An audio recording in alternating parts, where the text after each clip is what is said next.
శ్రీనిలయం దేవస్థానం కోల్దరువులో దేవస్థానం కట్టుకొని నివసిస్తున్నాను. దూదేకులపాలెం ఆవనాల దిన్నె పంచాయతీ దూదేకులపాలెంలో సొంత ఇల్లు కట్టుకొని అక్కడే ఉంటున్నాను కొంతకాలంగా. కానీ ఒక 6 నెలల నుంచి నేను ఆ ఇంటి దగ్గర లేకుండా నేను కావిల్లో ఉంటూ అదేవిధంగా దేవస్థానానికి దగ్గర ఉంటూ వచ్చాను. నాకు మొన్న రాత్రి తెలిసిందే నా ఇంటి తాళం పగలగొట్టున్నారని.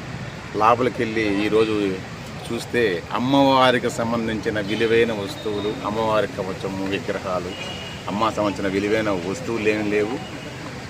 అదేవిధంగా కొంతమంది గ్రామస్తులు నాకు ఇవ్వాల్సిన డబ్బులు సంబంధించిన ట్రాన్స్ఫర్ నోట్లు, చెక్కులు, వాళ్ళు డాక్యుమెంట్స్, టీవీ, వంట సామాన్లు, అదేవిధంగా అనేక రకమైన వస్తువులు మొత్తం ఏమీ లేవు. ఈరోజు రూరల్ పోలీస్ స్టేషన్కి వచ్చి కంప్లైంట్ ఇవ్వడం జరిగింది.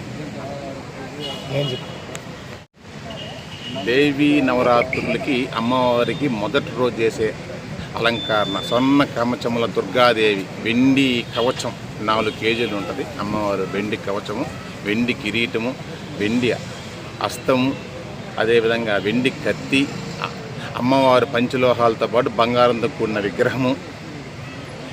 ఇవి కాకుండా తాంబూలం సంబంధించిన డీసులు అంటే మామూలు డీసులు 4, తాంబూలం డీసు, వెండి చెంబు, వెండి ప్రమిద కుందులు, బంగారం ఆభరణాలు, అమ్మవారికి సంబంధించిన కాసులు, పేర్లు. మొత్తం ఎంత పోయింది? బంగారం ఎంత?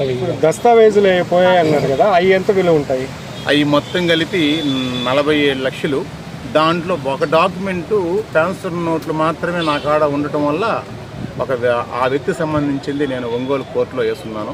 వాళ్ళకి ఆల్రెడీ కేసు నడుస్తుంది. మిగతా డాక్యుమెంట్లు మొత్తం అన్నీ మిస్ అయినాయి. వాటికి సంబంధించిన కొన్ని ఫోటోలు నా దగ్గర ఉన్నాయి. మొత్తం బంగారం ఎంత?